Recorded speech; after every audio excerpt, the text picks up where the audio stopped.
Olá, tudo bem? Estou aqui para a gente construir um pouquinho do conhecimento da psicologia social através dessa microaula, não é? Então, essa é a nossa segunda microaula da psicologia social. Então, eu quero começar revendo com vocês um conceito muito importante, que é essa diferenciação, né? Por que a psicologia atua como ciência? Não é? Então, a ciência é tudo aquilo que muda, que faz o movimento. O senso comum, não. Né? O senso comum, a gente sempre vai ver, né? Sempre vai repetir a mesma coisa. Né? Não há essa dinâmica da vida. Não é? Então, os pensamentos populares, né? É um exemplo disso. Não é? Então, pau que nasce torto, morre torto. Não é? Agora, nós não podemos considerar, no campo da ciência, pau que nasce torto, morre torto.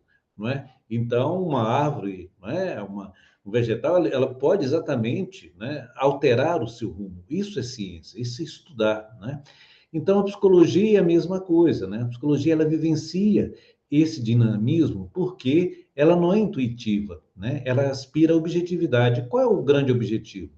É poder compreender o homem na sua relação com o seu meio, né? O homem no seu grupo, como é que ele realmente atua ali, né? Então, esse é um dos principais objetos, né, do estudo e da psicologia social.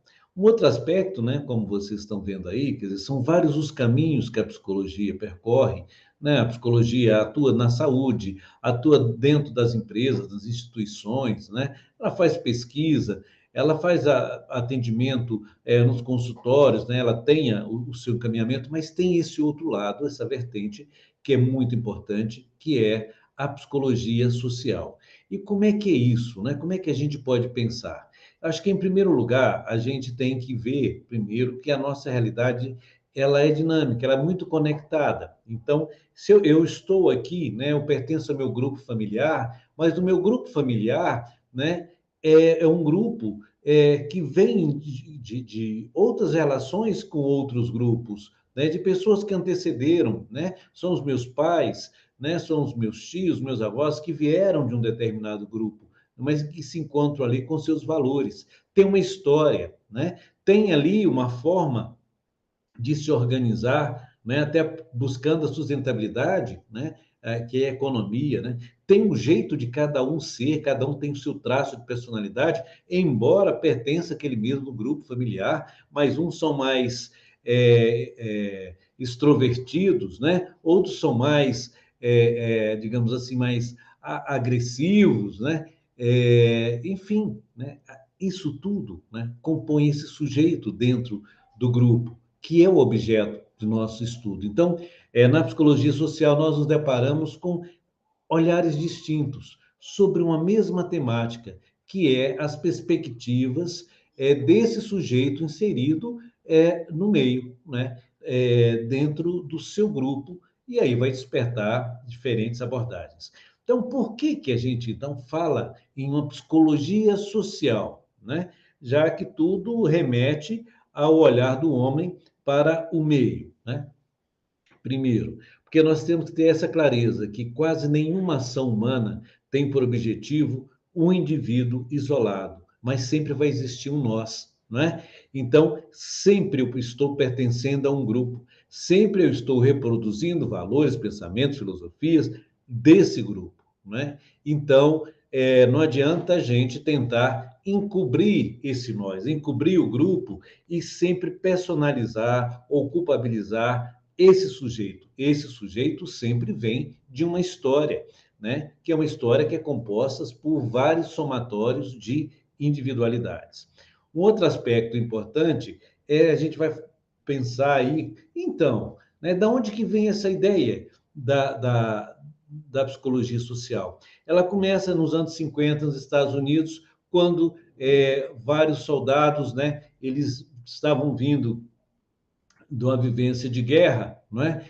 E aí precisavam então compreender como é que esses sujeitos, com os valores que eles tinham, né, que iam para um fronte, né, ia enfrentar uma guerra, como é que eles se comportavam?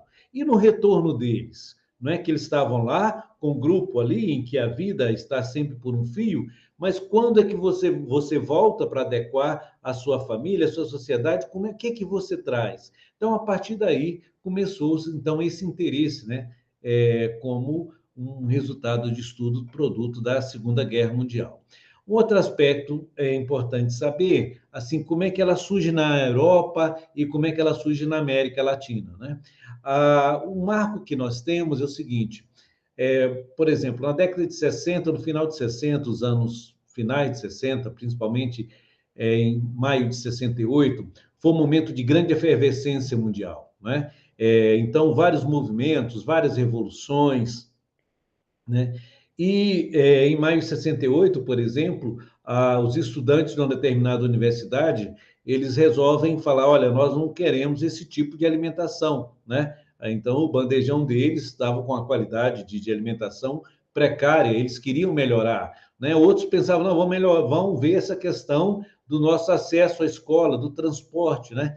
Então, a partir desse momento, outros grupos, como os grupos de sindicato, começaram a rever também como é que estavam as relações de trabalho, o que eles estavam ali perdendo, o que eles estavam necessitando enfrentar e buscar realmente uma reivindicação pelos seus direitos, né?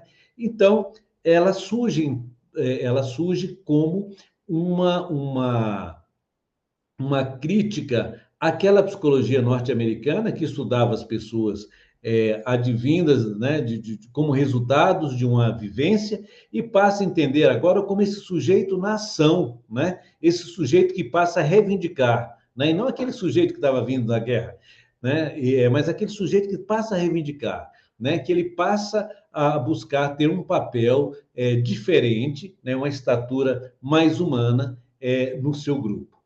Um outro aspecto, então, é o surgimento então da psicologia social no Brasil. Então, começa-se, então, a fazer várias críticas para atender às necessidades, né? Então, olha, nós não vamos ali, a nossa luta aqui no Brasil já não é mais por um bandejão, como foi quando começa lá na França, né? Mas nós precisamos entender que povo é o nosso, né? Que povo oprimido é o nosso, como é a composição da nossa gente, né? Então, como é que vai ser o nosso tipo de trabalho? Como é que diferenças nós encontramos aqui entre os nossos povos, né? Os povos indígenas, né? Também da América, mas também aqui no Brasil, né? A contribuição do povo negro. Então, essa formação desses grupos, né? Que nós somos originários, precisavam ser entendidos de uma forma em que contextualizava a sua opressão, quer dizer, né, as vontades políticas, organizações políticas, as questões econômicas. Então, precisava entender aqui, né, uma psicologia que buscasse saber de forma crítica como é que essas organizações se davam. Então, resumindo, eu queria dizer que a psicologia social estuda a interação entre as pessoas, é fundamental isso. Então, a interação entre as pessoas. Eu não vou discutir só o indivíduo, não vou discutir só o grupo, mas como é que se dá essa relação. O poder da situação e sua influência no comportamento das pessoas constitui o principal objeto de estudo da psicologia. Então, como se dá a relação de poder nesses grupos aos quais eu estou pertencendo? O método de investigação preferido pela psicologia social é o método experimental. Vamos lá, vamos investigar, não é? Então, vamos em campo para saber como é que esse grupo está produzindo esse sujeito, como é que essa família, como é que esse grupo de trabalhadores, como é que esse grupo de camponeses, como é que esse grupo religioso está produzindo esse comportamento, influenciando diretamente as pessoas. Então, o social, da psicologia social, não é discutir a sociedade como um todo, né? Mas sim, mais uma vez reafirmando, como é que se dá a interação do sujeito, né, com o seu grupo, não é? Eu, como esportista, e o time que eu torço, com a minha equipe. Eu, como professor, e meu grupo de professores. Eu, como membro da minha família e a minha relação com ela. E, por fim, A psicologia social, ela tem essa função, né, de realizar atividades em diferentes espaços institucionais, né, como eu falei aqui, na saúde, na educação, no trabalho, no lazer, na justiça, na segurança e também na assistência. Então, se você é capaz de sonhar, também é capaz de realizar em grupo. Um grande abraço e até o nosso próximo encontro.